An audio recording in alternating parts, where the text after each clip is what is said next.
President Trump signed a $70 billion immigration bill, ending a months-long feud that caused division on Capitol Hill. Yeah, this would lend funding to the Department of Homeland Security's immigration enforcement agencies through the end of the Trump administration. And this morning, we're taking a look at what it can mean for Arkansas. 5 News reporter Claire Everbach joins us live with those details. Good morning, Claire.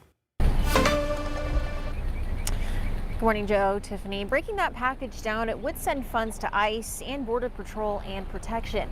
I spoke with local immigration attorneys here at Bogart, Small and Dual in Fayetteville who know firsthand how this could impact Arkansans, especially areas in Northwest Arkansas with higher immigrant populations.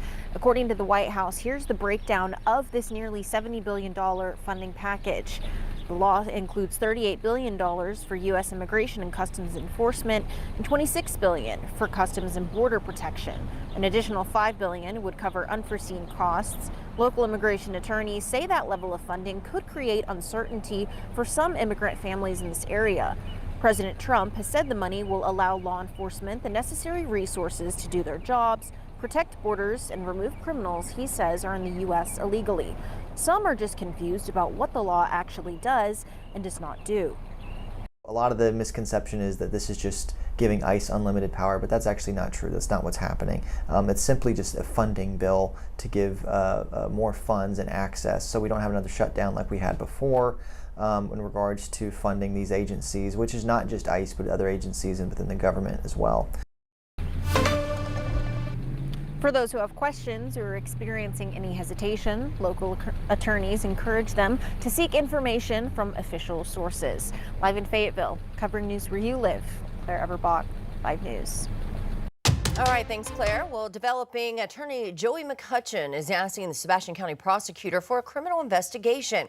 Now, this is after a video on social media shows who appears to be deputies hitting an inmate repeatedly.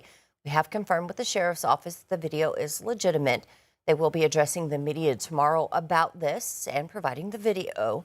And McCutcheon says that the video involves convicted murderer John Anthony Cole. It's from May of last year, the same day Cole stabbed 2 deputies in the jail. He talked with the interim sheriff, chief deputy, and prosecutor about transparency on the video. We've asked the sheriff's office for it as well. We won't be showing it until it is independently sent to us. Well, today, Joseph Duggar is set to have a motions hearing in Bay County, Florida.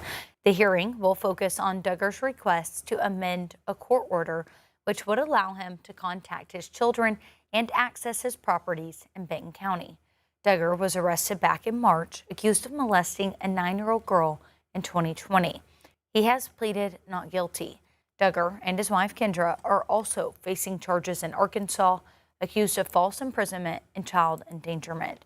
They have pleaded not guilty, and it's unclear whether those charges are related to the Florida case. Well, today, voters in Oklahoma will hit the polls for primary elections. Yeah, the biggest race is for governor and one on the Republican side of the ticket. Take a look. Attorney General Gentner Drummond is one of 9 candidates running, facing a tough field, including former state senator Mike Maisel. 3 Democrats are running there, including State House Representative Cindy Munson and former state senator Connie Johnson. A candidate must earn more than 50% of the vote to win the race.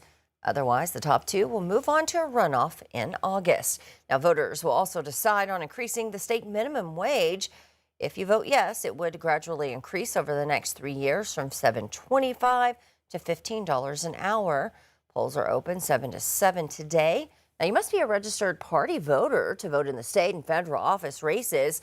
But if you are registered as an independent, you can still vote on the minimum wage question.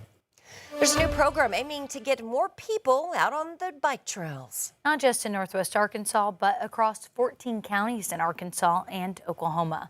The Northwest Arkansas Regional Planning Commission, along with the city of Fort Smith and nonprofit, have teamed up to offer e-bike incentives. Vouchers will cover anywhere from $700 to $1,200 for an e-bike for residents in Northwest Arkansas, Central Arkansas, and the River Valley area. Those behind the program say that the goal is to get more people using bikes as a real transportation option.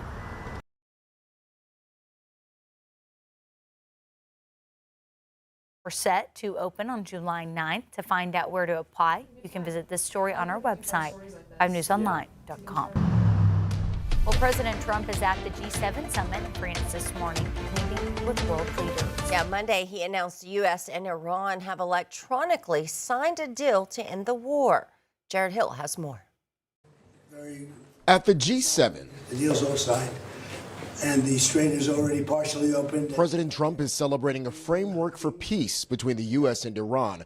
During a meeting with French President Emmanuel Macron, he told reporters it's already signed. I think a lot of great things are going to happen in the Middle East right now, and very importantly, the oil is plummeting down. U.S. officials say the agreement ends the fighting, reopens the Strait of Hormuz, and lifts the U.S. naval blockade on ships bound for Iranian ports. It also establishes a 60-day window for talks on Iran's nuclear program and grants financial rewards if Iran makes major concessions, including a $300 billion rebuilding fund. An in-person signing scheduled for Friday in Switzerland. Congressional Democrats argue the war achieved less than former President Obama's nuclear deal with Iran, which President Trump pulled out of. We are worse off than before Trump began this foolish war of choice. In Europe, where economies have taken a hit from war-linked oil prices, optimism.